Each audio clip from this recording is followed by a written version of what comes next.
महाभारत का सबसे बड़ा रहस्य, एक ऐसा फैसला जिसने 100 पुत्रों को जन्म दिया और करोड़ों लोगों की मौत लिख दी। हस्तिनापुर का राजमहल बाहर से भले ही सोने की तरह चमकता था, लेकिन उसके भीतर वर्षों से एक मौन पीड़ा पल रही थी। राजा धृतराष्ट्र, जिनकी आंखें जन्म से ही नहीं देख सकती थी, आज भी राजगद्दी पर बैठकर केवल एक ही स्वप्न देखते थे, एक वंश जो मेरा नाम आगे बढ़ाए। और उसी वंश की आशा थी उनकी पत्नी गांधारी। अगर आपको महाभारत की ऐसी कहानियां पसंद है तो अभी चैनल सब्सक्राइब कीजिए, वीडियो को लाइक कीजिए। गांधारी कोई साधारण स्त्री नहीं थी। जिस दिन उसे ज्ञात हुआ कि उसका पति नेत्रहीन है, उसी दिन उसने अपने नेत्रों पर पट्टी बांध ली, क्योंकि वो मानती थी, जब मेरा पति संसार नहीं देख सकता तो मैं भी ये संसार देखने की अधिकारी नहीं हूं। ये त्याग उसे साधारण रानी नहीं, बल्कि एक तपस्विनी बना चुका था। वर्षों बीत गए, लेकिन राजमहल में किसी शिशु की किलकारी नहीं गूंजी। गांधारी ने व्रत किए, उपवास रखे, देवताओं से प्रार्थनाएं की। अंततः महर्षि वेदव्यास हस्तिनापुर आए। गांधारी ने उनके चरणों में गिरकर कहा, हे महामुनि, मुझे ऐसा वरदान दीजिए कि मैं 100 पुत्रों की माता बन सकूं। वेदव्यास ने क्षण भर ध्यान किया और बोले, तथास्तु, तुम 100 वीर पुत्रों की माता बनोगी। ये वरदान साधारण नहीं था। कुछ समय पश्चात गांधारी गर्भवती हुई। पूरा हस्तिनापुर उत्सव में डूब गया। परंतु 1 वर्ष बीत गया, फिर दूसरा, लेकिन संतान का कोई चिन्ह नहीं। राजमहल में फुसफुसाहटें होने लगी। क्या वरदान मिथ्या हो गया? क्या गांधारी का गर्भ अशुभ है? गांधारी के भीतर एक अलग ही युद्ध चल रहा था।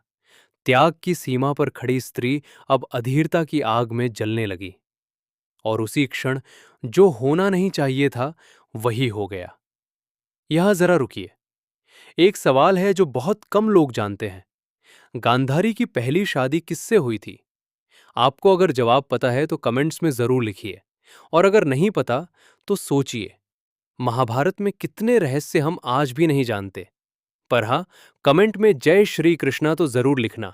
अब आगे बढ़ाते हैं। एक दिन क्रोध, पीड़ा और अपमान से भरी गांधारी ने अपने पेट पर जोर से मुक्का मारा, और उसी क्षण उसका गर्भ मांसपिंड के रूप में धरती पर गिर पड़ा। महल में सन्नाटा छा गया। गांधारी रो पड़ी, मैंने क्या कर दिया? वेदव्यास का आगमन। दूर अपने आश्रम में बैठे महर्षि वेदव्यास सब जान गए। वे तुरंत हस्तिनापुर पहुंचे। गांधारी को देखकर बोले, गांधारी, तुमने अधीरता कर दी। मेरा दिया हुआ वरदान कभी मिथ्या नहीं होता। गांधारी कांपते स्वर में बोली, अब बहुत देर हो चुकी है ना? वेदव्यास ने गंभीर स्वर में कहा, अभी भी समय है, पर जो जन्म होगा वो साधारण नहीं होगा। 100 कुंड और घृत, वेदव्यास ने आदेश दिया। शीघ्र 100 कुंड बनवाओ और उनमें शुद्ध घृत भरवाओ। फिर उन्होंने गर्भ से गिरे मांसपिंड पर अभिमंत्रित जल छिड़का, और वो चमत्कार, उस मांसपिंड के अंगूठे के पोरुए जितने 100 टुकड़े हो गए। हर टुकड़ा एक संभावित जीवन था। वेदव्यास ने कहा, इन 100 टुकड़ों को 100 कुंडों में रखो। 2 वर्ष तक इन्हें मत खोलना। और ये कहकर वे अपने आश्रम लौट गए। 2 वर्ष बाद समय फिर बीता। पूरे 2 वर्ष बाद जब पहला कुंड खोला गया तो वहां से एक बालक निकला। वो रोया नहीं, वो हंसा नहीं। उसकी आंखों में अजीब सी आग थी। उसका नाम रखा गया दुर्योधन। जैसे ही उसका जन्म हुआ, धरती कांप उठी। आकाश में बिजली कड़की और गिद्धों ने चीखें मारी। विदुर ने तुरंत कहा, यह बालक कुल का नाश करेगा। लेकिन धृतराष्ट्र ने नहीं सुना। शेष 99 पुत्र और दुशला, फिर एक एक कर बाकी कुंड खुले। 49 पुत्र उत्पन्न हुए, दुशासन, विकर्ण, चित्रसेन, और अंत में एक कन्या, दुशला। गांधारी 100 पुत्रों की माता बनी, लेकिन किसी ने नहीं पूछा किस कीमत पर। भविष्य की छाया वेदव्यास ने जाते जाते एक बात कही थी, गांधारी, ये पुत्र तुम्हारे होंगे, पर उनका भाग्य तुम्हारे हाथ में नहीं होगा। और वही हुआ। यही 100 पुत्र आगे चलकर कुरुक्षेत्र की धरती को रक्त से भर देंगे। यही दुर्योधन धर्म से टकराएगा।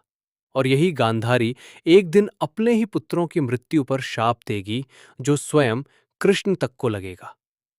महाभारत कुरुक्षेत्र में लड़ी गई, लेकिन लिखी गई थी उस दिन जब गांधारी ने धैर्य खो दिया था।